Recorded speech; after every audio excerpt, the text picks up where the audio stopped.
that she was using kind of as a prop for the earlier discussion is something that she's keeping with her closely. And it does have a very strong magical aura.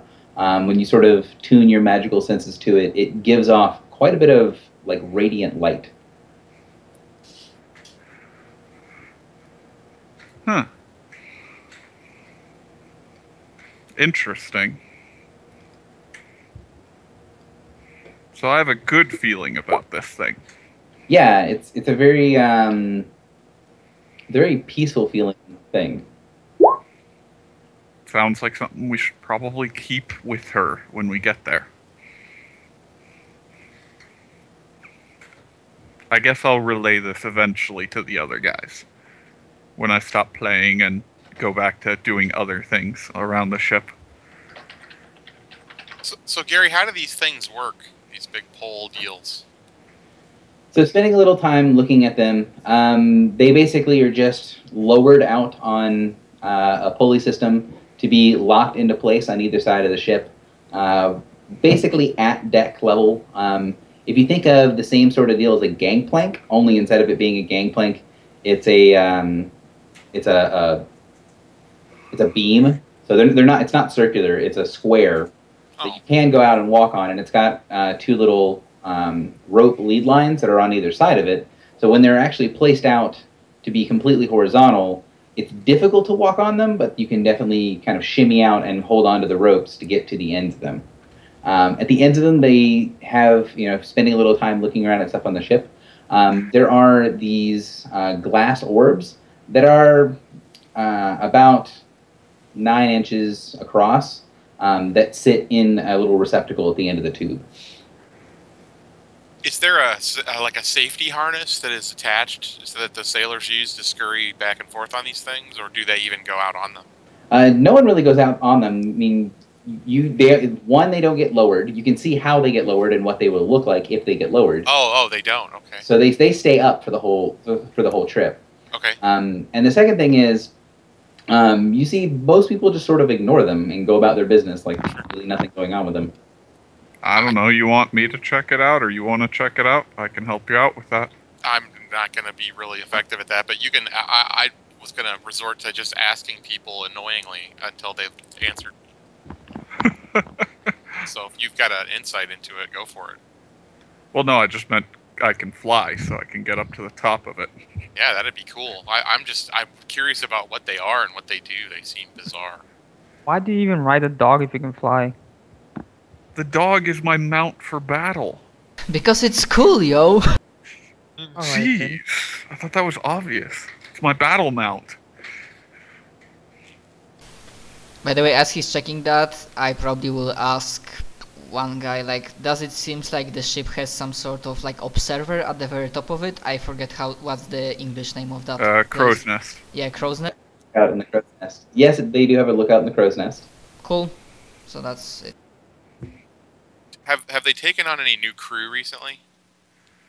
The captain will say the Trident has had same or similar crew for quite some time. We've got a steady supply of men that we switch out on. No one's been added to the crew in, don't know, a couple of months. Are they well? I won't ask. I'm not asking the captain this, but are they obviously well compensated, or are they rough looking? The crew looks to be in good shape. They're all wearing Cormyrean uniforms. Like all their clothing looks clean and in good shape. The men themselves, they talk and seem to be relatively happy. Some of the nights go to card games where they're wagering small amounts, but there's no like they're not wagering gold pieces or anything like that. So they're not wealthy, but also they're not despondent either.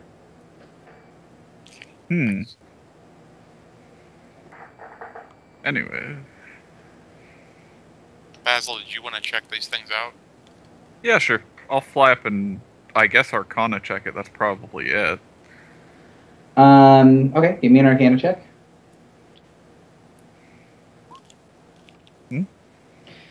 So, you can tell that these things are sort of like a modified sunrod. You can see that there is a switch basically at the base of the tube that turns the magic off.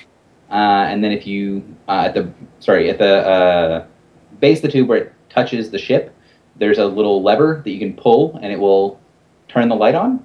And it should give a ton of light coming out of this orb. It's a really simple thing. It basically operates under the same principles as a sunrod. Okay. I'll pass that on. Sunrods. We're heading into the Shadowfell. I guess that makes sense. You'd want to be able to see. Oh, yeah, seeing's good. So, the days pass relatively uneventfully, and you guys see Laspir, you guys know that Laspir is coming up fairly soon. So, the night before you're going to be making the final trek to Laspir, the captain goes around and talks back to, I think it was Ukla who suggested disguising the ship, and says, if there's anything that you would like to do to disguise the ship or anything of that nature, now would be the time. Tomorrow we will be making our port in Laspir, or we'll be docking in Laspir. Oh, all right, great. I'll get my paintbrush out. So, yeah, what are you guys doing to disguise the ship, if anything? Everybody think painting a giant S in front of Trident is going to be a good idea? The Trident? Well, you can try. Why the hell not? It would be amusing at very least. Well, don't look at me, comrades. I'm a fighter. Sadly, I don't have much knowledge about art of disguise and whatnot. I have an idea. Do we have clothes on board? Have what on board? Pieces of cloth, basically. Yes. So my idea was to put like pieces of cloth all around the ship. Not all around, but like in the upper decks, like they used to do with the merchant ships of old, just to make them, you know, more appear more armless and more how should I appellative when they finally dock on the port. It used to be done like that. Do you think we have enough cloth to do that? Sure. Yeah, I would try to do that. And you guys can go, and if you talk to the captain about this plan, he will say that there are Premierian colors and tabards, banners that they hang in the embassy that are on board if you wanted to use those. Actually, I think hang in the embassy? That might be a terrible idea. Yeah, I think we want to get away from the colors of Cormier. In fact, I was going to ask the captain if he can have his men change out of their uniforms. They will do so. You can see that the men were kind of already planning to do that before they got here. But the tabard, the banners are just big and white, and then they have the shield on it, so you can pretty much just flip them inside out, and then it's just giant white banners. So we're the ship surrender. Yep. No, that looks great. We appear less threatening that way. I approve of this. So, you guys take some time. If you guys want to give me a group bluff check to disguise the ship. Oh, Okay. God. So, everyone who is working on this disguising the ship plan, give me a bluff check. If you want to justify some other action that is not bluff to work towards this, you can do so. So if a character says, I am terrible at bluff, but I will listen to one of the people that is good at disguise, and I will use my athletics to go and hang all these pieces of cloth. That's what I wanted to do. To be. Yeah. Can they do the heavy lifting? Because I'm kind of, like I'm very good at bluffing, but I'm not very big. Yeah, bluffing guys are the brains, we are the brawns, and we are just doing the actual work. They are doing the planning. Cool. So And what I point want us you to do is tell me what you're doing to work towards disguising the ship, or if you're not doing anything, just type in nothing. And then I want you guys to place yourself where you're going to be as the ship approaches harbor, like where you're going to be on the ship itself. If you're inside the cabin, put yourself where the little cracked door is, and just say that you're inside the cabin. As you guys get closer, Iona is going to head out and be on deck. I'll be near where she is. Probably same here. Actually, I'd really like somebody to convince her to stay in her cabin. If they know, I mean, somebody might know what she looks like. Well, we're eventually going to have to get her out of the ship, so... Yeah, but I'd rather do it when we're already docked and just rush her into a carriage or something. there's my bluff check to help them with that. Sounds good. Go ahead and perception. All right. And yeah, I'll hang out with her. I'll play music for her and be very friendly. So trying to keep her in her cabin? Or are you... Yeah, sure. Sure. This is the question. Are you... If that's where she is, I'm not. I'm just playing music for her. I'm being the entertainment. Okay. So she... I ride a corgi around playing music. Unless you guys convince her to stay inside? Yeah, if I'd really like somebody to... I mean, I'll do it, but it's not going to go well. I mean, you want to ask me to do it? I thought I was asking everyone to do it. Oh, okay. Yes. I'll try then. I'll be like, no. My performance is best heard inside a room. You know, it's the acoustics are so good in there. Yeah, the acoustics in this cabin are amazing, and you know, it's hot outside and stuff. Just let's sit down here and wait until she's parked up in the port, and then we'll leave. I can even play music on the move when we leave then. But you know, I like sitting here. You can play music on the move, and you want to get her into the cabin. That sounds really wrong. Sounds like the guard wants to get some pants. Nice. That comment was not for your eyes, Basil.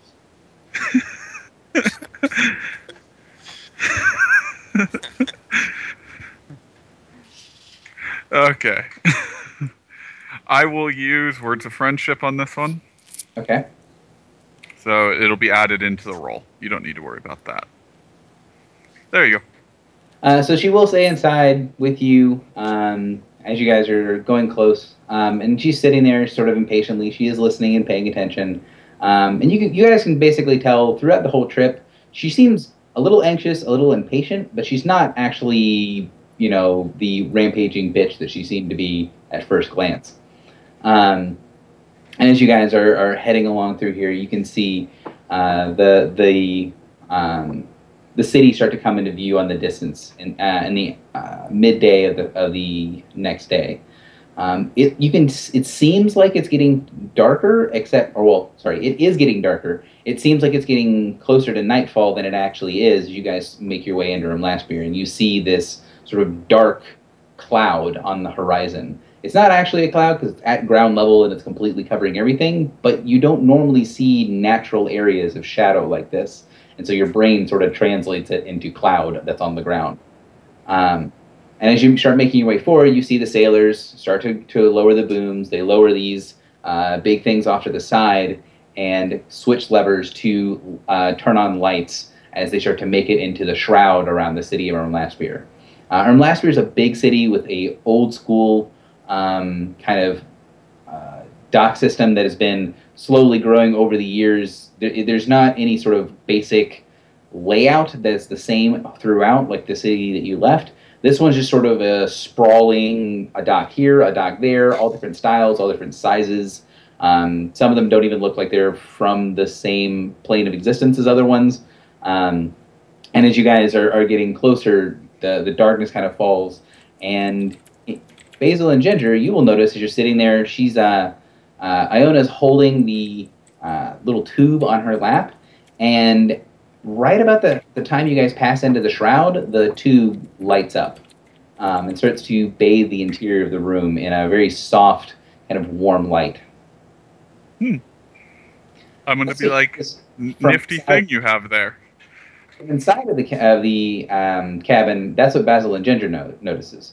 Everyone else notices about 5 minutes through the shroud, where you're in the kind of darkened area where you need the lights to see, you can see little pockets of perfect night that are opening up all over the place. Like spots in your vision from staring at the sun too long, except for when you move around, they stay in place. And you can see there looks like raining or pouring shadow onto the top of the ocean. The hell? Is that normal? I'm going to ask the crew. Is that natural? Can I make a nature check to determine if that's a natural event? Sure, you can do a nature check. Also, anyone who's on deck will notice that the sailors are not looking very good. A lot of them are looking a little green around the gills. Perfectly natural, nothing to see here. Yeah, that's Perfectly. You see this all the time. Well, I stare at the sun a lot, so it makes sense. So I'm going to ask the guy near me. So what's this all about? He sort of shakes his head. I don't know, but it's the Shadowfell. There's weird things about. And then turns to his men. All right! And starts calling out different things, kind of snapping people out of staring at the things and getting them back to work, moving different pieces of the ship. The light in the room dies down, and you guys can see those little pockets of darkness are spewing a layer of what looks to be a moving shadow on top of the water. Part of it surges outwards and hits the docks. You guys are half a mile away from the dock, so it's really hard to kind of see anything that's going on there. You just see lights in the distance. They get turned off by this wave of darkness, and there's a wave of darkness heading your way, kind of skittering along the surface of the water. I'm exiting the crow's nest, leaping out of here. Well, it does not look good. So, yeah, you guys see this wave of blackness that's coming towards the ship. Are you guys doing anything to prepare? Because it looks like it's hitting several of the ships in the harbor.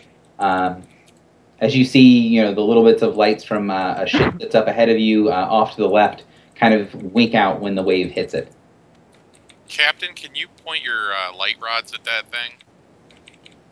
He says, well, they're not really meant to be directed, but and he calls out to the man that's normally in the crow's nest, who then sort of skitters out up front on the one at the on the bow of the ship, goes using those ropes to get out front, and then takes little blinders and then sticks them on, and you can see it goes a little bit further, but in the shroud it's going to dampen all light, so it doesn't get out very far. And as he's kind of sitting up there, the wave is getting closer and closer. I'm just looking what the sailors are doing. Are they like scattering below the deck, or? You can see a lot of the sailors are doing the things that they need to do to prep for dock. So they're putting in the sails, they're getting everything tied down, they're making sure that all the hatches are secure, that all the crates and whatnot that are on deck, they're all properly tied down. And you can see a lot of them are working by sort of muscle memory. Like not a lot of them they're trying specifically to not think about what's going on. But a couple of them are going and getting blades from the hold. Okay, so I definitely have my greatsword in hand, and I'm like prepared for any sorts of. Agreed. Prepare weapons and armor. So as the wave gets a little bit closer, the captain calls out to the helmsman to turn the ship so that the wave is going to hit them at the side of the ship rather than hitting them head on, and has his men sort of spaced along the side of the ship. And you can see passive perception. Let me make sure that I'm saying this right. Kuro, you can see, and Tassin. You guys can both see that there are figures in the waves. Like, it's not just a wave of stuff. There's some sort of creatures in the waves. Question. Is the Iona still inside her cabin? She is. Do we know how the cabin looks like? There are like windows in the cabin, or? So the captain's cabin has a window on the back, so here. But other than that, it does not have any windows. So, and the captain responds to Tassin's thing of, should we hit it head on? And he gestures towards the water and says, son, the water's not disturbed at all. This has nothing to do with normal seafaring knowledge. This is an attack. And he draws a sword of his own. Attack by who? It sounds like I was called, so I'm just going to tell her, oh, it sounds like the fellows in the crew want some entertainment. Perhaps you should hang here, and I'll go entertain them, regale them with another of my tales, and I'll head for the door on the dog. Okay. You said it was an attack? An attack by who? I'd really like to hold on to the mast. All right. So the captain's basically going to respond as the things start getting closer, and you start to hear like a chittering sound. Yeah. Who is very rarely a problem. It's more what that bothers me. and then the wave hits the side of the ship, and many of the shadows coalesce into creatures. Oh, I was gonna ready an attack. No time. What the hell is that, demon? Can anybody speak with shadows or shades or anything? My bastard swords do. Alright, initiative. So, you guys will get a bonus to initiative, but I'm not going to give it... I'm going to use it as a penalty to their initiative instead of giving everyone a bonus. Makes sense. I'm gonna use my... Oh wait, never mind. I don't have the item. I thought I did.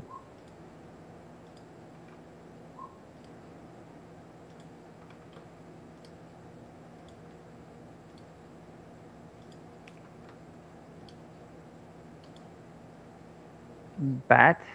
Huh. Yeah, whole bunch of bats. My god, they're all around. So the wave hits the ship.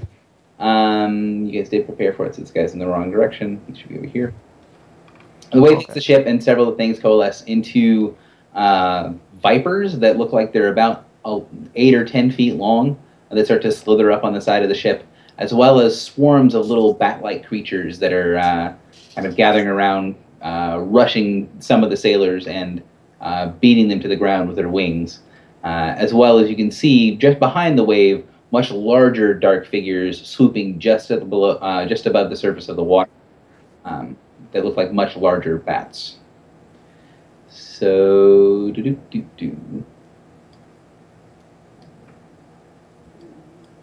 all right. Oh, they just walk in? Okay. That's where they start. I have them start somewhere else so that I don't get overlapped by other people. Thank you. Kuro, you're up. Okay, first of all, what is this and what is this? Like, does it look like right now? So the Death Rattle Viper, you guys should be able to see the token name. No, we can't. You have to turn that on for players to see. But, okay, so that's a snake. That's a swarm of bats is what I think you said? Shadow it is bats. a swarm of bats, yeah. What the hell is that? That Big bat. seems like a giant bat. Oh, Shadow dire. it's a dire bat. Batman. Okay, so sorry about that. I'll go ahead and put all the nameplates on. So Kuro, go ahead. Yeah, the little bats that seem to be knocking the sailors to the ground are the swarm. The 10-foot long snakes are the vipers, and then the big dark shapes over the water are the shadow bats. Okay, so this guy in front of me, I'm just going to use my opening move on him, on this viper. Okay. For 31 versus AC. That'll get the job done. For 26 damage. 26 points of damage. Okay. Ah, you're a rogue. And I will move myself up to here, actually. I assume provoking. Yes. All right. You win. Miss.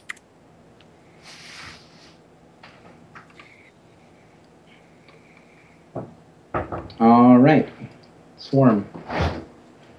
So this swarm is going to head forward, and I assume you guys cannot see this as well, so I'm going to make sure that it's visible.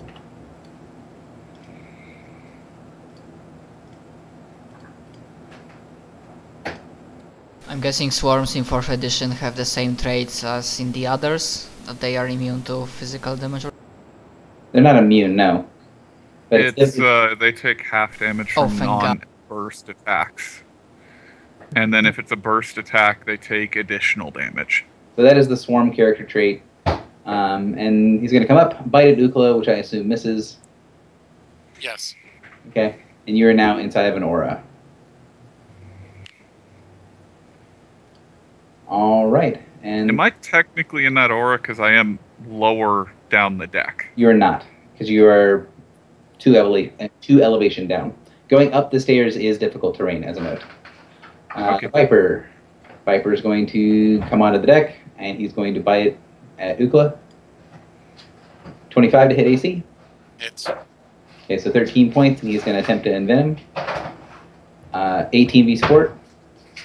I'll have to check. Misses.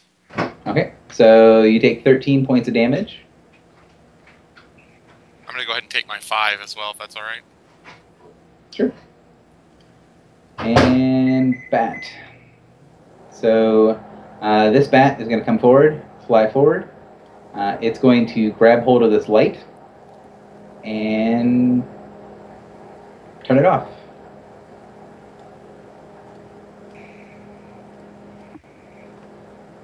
So it grabs the light and then immediately douses it. The other bat is going to come up, fly, grab this light, and turn it off. Ukla, you're up. Alrighty, I'm going to shift here. And I will target this snake with a twin strike.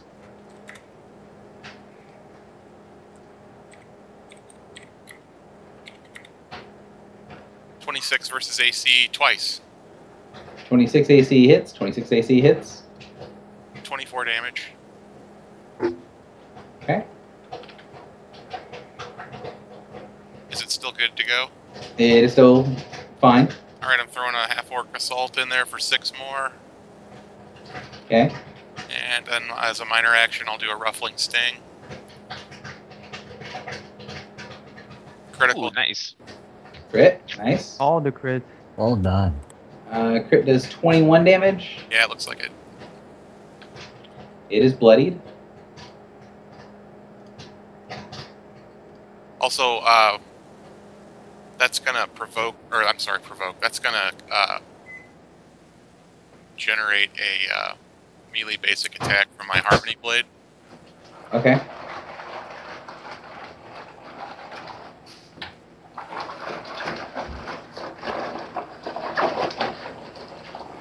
I'm adding combat advantage into the roll. 33 versus AC. Yep, that'll get the job done. 11 damage. Anything else? No, I'll be done. All right. Next issuer is the other Viper. The Viper that just got bit and then something squirreled away from him. He's going to come up and spite at Tassin. 28 hit AC will hit. And then Venom of 20 versus Fort. Fortitude is... I'm a little slow on That this, will also but hit. But wait, instead I will... Where is it? Armor of Wrath? So, not going to go to Armor of Wrath because Draco's taking the hit for you. Oh, never mind. I gotta do something. Alright, so Draco, 28 hits your AC. And 20 also hits your Fortitude. So, Draco, you're going to take 10 points of damage and ongoing... 14 points of damage and ongoing 5 poison. Going to Show the Devotion on Draco. He regains hit points equal to... He gains 4 hit points, and I have a +2 to power bonus to my next attack roll against the target that damages him. Okay. So Draco, go ahead and make your melee basic. Oh, we already did your Guardian's Counter, 23. That will hit, and it will take 9 points.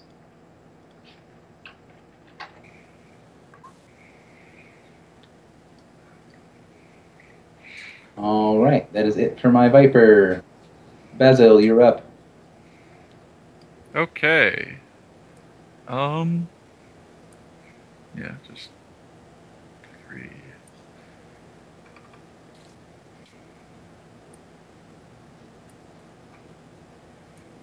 Okay.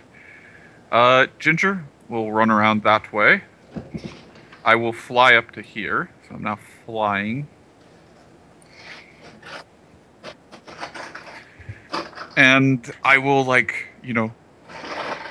shoot a arrow of sound at the guy with a staggering note. Okay. And here we go. Combat advantage. Or actually, wait a second. When you say Ginger went there. You mean the Viper, correct? Yeah, at the Viper. Yeah. Okay. +2 for combat advantage, and... And I crit fail. Oh. Admin. Well, Well, at least I'm providing combat advantage for Ukla. Anything else? I don't think anyone Fine. needs a heal, so... or Ukla, do you want a heal? Sure. Okay. Catch you with a heal. There it goes. Bam. Do you want to slide somewhere? I like my combat advantage. I mean, I don't like being against two guys, but somebody's got to take the hits. Okay.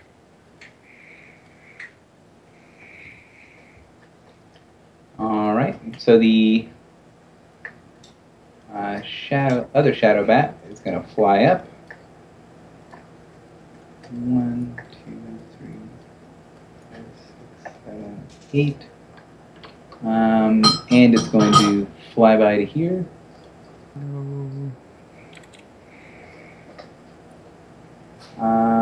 Makes. So, two things are going to happen. First of all, you recognize you're in an aura from these guys. Although I need to properly label it on the map. Sorry. So, aura. Second is going to be your sting. Miss. Okay. And then the bat is going to fly 1, 2, 3, 4, 5 to there.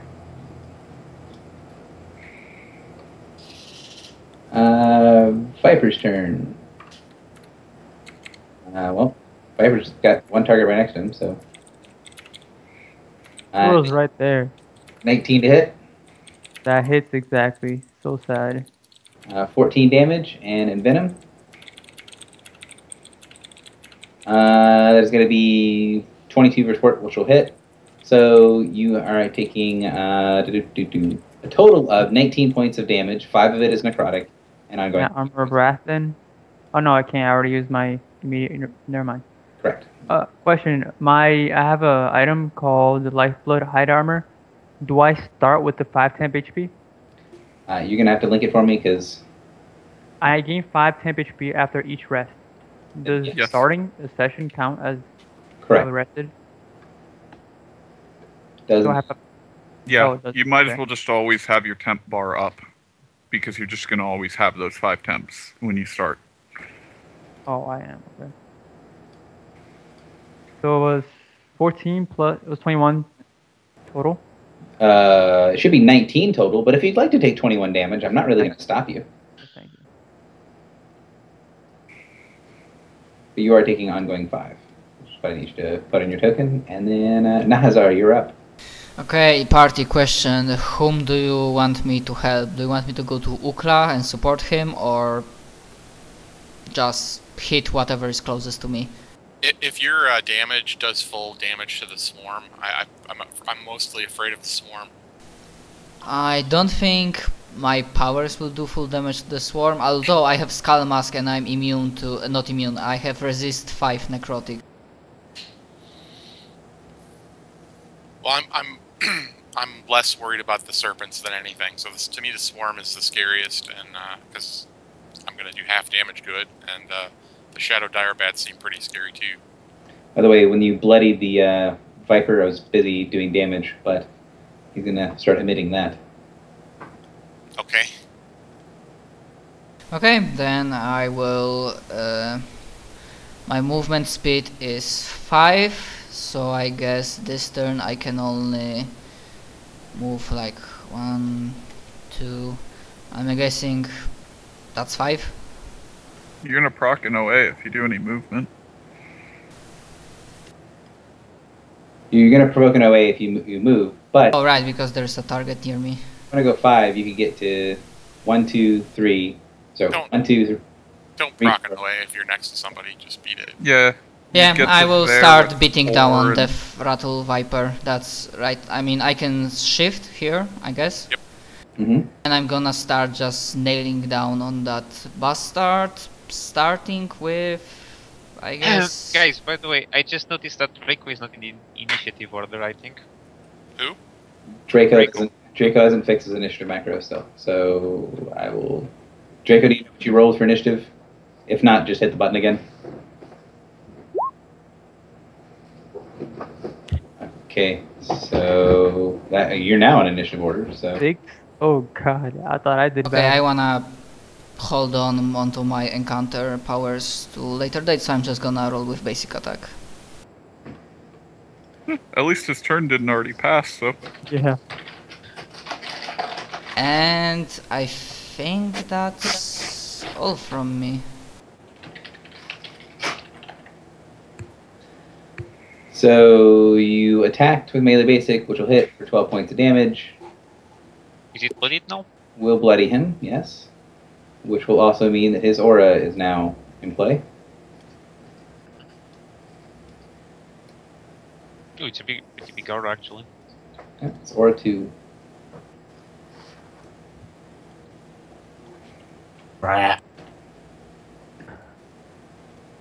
Swarm. Swarm's gonna come up to here Oh, there's another one. Damn. Can you swarm? and is gonna swing at Tassin because Tassin's the closest thing to. Gonna critical fail, Hey. and he's done. So I can enter his Tassin, square. do you want to get slid as part of that? So you don't start your turn in the aura and take damage? Maybe like slide to here? I want it to be one square down more so I can get this bat on my turn. Oh, it's when I start on my turn. Yes, I would rather be slid up here. Okay, slide up to like one of these 2 squares then. Whichever What one you power like. is this? That aura, that's just the minus defenses, but you're already in it to begin with.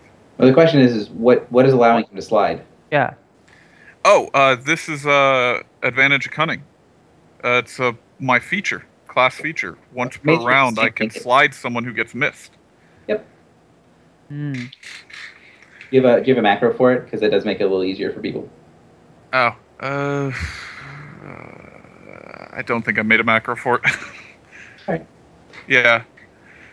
So Tassin, Wait, you get slid, and now it's your turn. I take damage in this aura on the start of my turn. Not in the green one. Nope. You On the yellow avoided one. the aura that causes you to take damage when you start your turn. I'm gonna change I the. take -5 because of the poison. And alright. Hold on, let me just check something.